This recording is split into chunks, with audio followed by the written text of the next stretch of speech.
Hey guys, I got something I want to share with y'all in terms of talking about the tradition and the history of bass fishing. And you hear me talk a lot about the maintaining the purity of the sport. So I got something I want to share with y'all here. This right here is probably one of the most important photos of my entire existence. This is a picture of my dad here on the left and his best friend, a good family friend, Jack Thompson. This was taken in 1969 at Table Rock Lake. And that's a bass that my dad caught down there, and I remember that very clearly. He was night fishing. Him and Jack went out night fishing at Table Rock. We were on vacation down there. Little 16-foot Starcraft boat with a 28-horse Evinrude on it, and Dad caught that fish right there. That it was June down at Table Rock on a purple flip-tail worm. I remember about that. The impact that fish had right there on me turned me into a professional fisherman. That one fish right there, which resulted in that's one of my first Bassmaster wins, Bassmaster Top 100 win, second Bassmaster Top 100 win, and then there's a photo of me and Ray Scott there together at one of my tournament wins right there. But what I want to do is I want to share with you what I mean by this photo here, the importance of it. Okay, guys, what I want to talk about here in this video is you hear me a lot of talk. When I talk about LiveScope, I'm always talking about how technology is sort of robbing the mystery and the magic of the sport, takes away the tradition of it to a large degree. And that picture that I just showed you depicts that perfectly as far as what I'm talking about. A lot of anglers out there, especially if you're not very old, you didn't really understand or know what bass fishing was like back in the earlier days, in the golden years of fishing out there, when it was just starting out. That picture I showed you of my dad and Jack, that was taken in either 1967 or 69, that's basically the same year that Bassmaster was formed, the infancy of it. And there was an element of purity and innocence to bass fishing back there that we have completely lost, which is not a good thing. And in terms of that, what that means is like when you start taking away the purity and tradition away from things, I don't care whatever it is out there, you start corrupting that a little bit and you start diminishing the importance of that. We see that a lot in politics. We got these firebrand politicians today that, they make a point of trying to tear down institutions and norms and traditions basically for self-promotion. It's sort of the same in bass fishing out there with the technology that we have right now advancing, LiveScope, different type of electronic technology. Every time that we have an advancement in the sport that some people see as inevitable, it takes me away from that photo in 1969 that had the power and the magic. That one photo and that one fish right there propelled me into a career of professional fishing. And that is one of the reasons, guys, I'm so defensive about maintaining the tradition and the history of the sport, and that I don't see advancements that we have in the sport today as anything positive to that. Because once you start taking away the fundamental elements of bass fishing in terms of your connection with nature and the unknown that comes with fishing out there and the simplicity that comes with it, you lose everything about it. You don't have the passion and the drive and the energy is completely gone from it, especially when you start throwing it into a competitive environment like that. One of the things that fishing does that we're losing sight of a lot right now is it provides a grounding that we don't have in much of our lives in society. It provides a therapeutic healing element that we don't have in society. And every single year, as we drift further away from like that photo I just showed you in 1969, we lose the therapeutic healing value of fishing. We lose our connection with nature more. We lose the ability to recognize those smells that we see on the water. And that stuff slowly fades away, and it diminishes what the sport is all about. Now, a lot of you guys will say, Randy, you're a dinosaur, you're just an old geezer, you're living in the past, all that type of stuff. No, I'm not. I had the same feeling when I was 18 or 20 years old. When I was 18 or 20 years old and in high school and just getting out of high school, I had a tremendous respect for the old dudes. I mean, every single old dude that I ran into that fished, like in the bass club I was in, or guys that I would meet at the lake or something like that, if I saw some old dude out there, I would always make a point to talk to them, and I wanted to learn the tradition and the history of the sport and the for lack of a better word, just the magic that comes with that. And we don't have that anymore, guys. We are completely losing that. We have evolved the sport into something that was so special and so precious up until about, the early 1990s, that is now, it's this artificial, sterile, virtual environment, high tech, something what I don't even call it fishing anymore, that has morphed into. And it's like, you're going to hear me talk about this from now on. If you guys want to watch this channel, you're going to hear me talk about it until we start, having limitations on this technology that we're going into.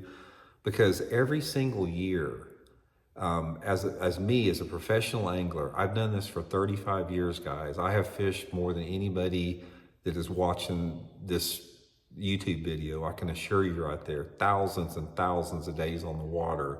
And one of the things that happens with that is every single year, it's like part of my being, as far as my love and my passion and my drive for fishing, it's chipped away at a little bit every year. It's like every tournament that I see that is won with LiveScope, every tournament that I see that people have morphed fishing into some type of virtual high-tech reality, it takes me away from the mystery and the magic and the healing and the therapeutic aspect. And what I have to do to ground myself is I simply go back and I look at that picture of my dad in 1967, 1969, and it takes me back to that smell. It takes me back to the boat dock there at Rod and Reel Resort on Table Rock Lake at Shell Knob, Missouri, and the smell of that gasoline motor on that 28 horsepower Evinrude firing up. I can, even right now, I can close my eyes and I can smell the fish smell on the dock. You guys know what I'm talking about. If you've been around a boat dock where they clean fish, there's a unique fish smell that is like unique to its own out there. Just the sounds and the sights of the water, everything that stays with me, that has stayed with me for 55 years of my life, those sights, those sounds, those memories, those smells, that is something out there that has value to it, that does not exist now. I feel so sorry for the young generation of fishermen today that are completely cut off from that. From the time that they learned about bass fishing, they're thrust into this sterile, plastic, artificial environment of bass fishing that has just taken everything away from it. And it sucks. It sucks for the young anglers out there. And the more that we normalize that, and the more that the tournament organizations normalize it, the more that social media normalizes it, the more that the bass fishing media normalizes this accelerating technology, the more it diminishes the value of what bass fishing really means to be. And I want to encourage everybody out there to resist technology. I really do. People say all the time, Randy, you can't fight technology, you're a dinosaur, you can't go backwards. Yeah, you can. Because when you have something that takes away the intrinsic value of something, that is not of value to you anymore. Let me pose you this question right now. In a world of bass fishing, what is wrong with going backwards and simplifying and not using technology like we have now? And I'm talking specifically about electronic technology. There's other aspects of it too that have done some. I mean, yeah, you have rod and reel and lure technology that has improved that area. You got equipment, improvements, but that's not on the same level, because those things don't rob the intrinsic value away from fishing. If I'm using a Megabass jerkbait versus a Spoonbill Rebel that I used in 1979, that doesn't rob the intrinsic value of fishing away from me.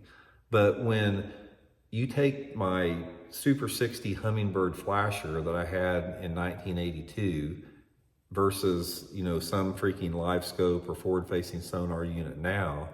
That is what I'm talking about as far as the normalization of the technology that is robbing the value from the sport.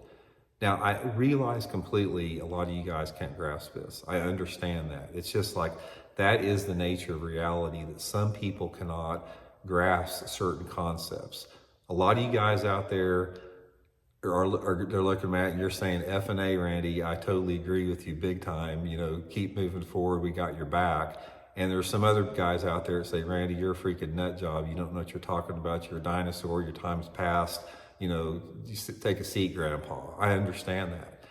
It's the same way where, certain people don't see value in things over other things. But in this case out there, it's not a matter of opinion. There are two types of realities in this world that we live in. You have objective reality, which is actually the true reality based on fact. Then you have, your personal realities that are based upon your own, worldview, that type of stuff. But one of the things I can say about bass fishing, what we have seen, the transition from bass fishing in 1969 and in the 70s and the 80s versus 2023, the objective reality behind that is we are robbing the anglers from the intrinsic value of fishing in terms of that therapeutic, the healing, the mystery and the magic and the wonderment of fishing. That is what makes fishing, guys. Fishing is not about catching. If you think fishing is about catching, you don't know what the hell fishing is. Fishing is about all those aspects that I talked to you about. That is what it's about. Catching fish is a bonus to that. And if you don't understand what I mean about that concept, it's a good time to do a little self-reflection into that area, because I can assure you, once you start looking at fishing from that other aspect that I talked to you about, you will open up a completely new world in the way that you look at life and the way you look at fishing out there. So anyway, guys, I just wanted to reiterate, this right here is, take a good look at that, because to me, that's what fishing is all about right there. And just a little food for thought there. So anyway, thanks for tuning in, guys. Hope you're all well. We'll talk later.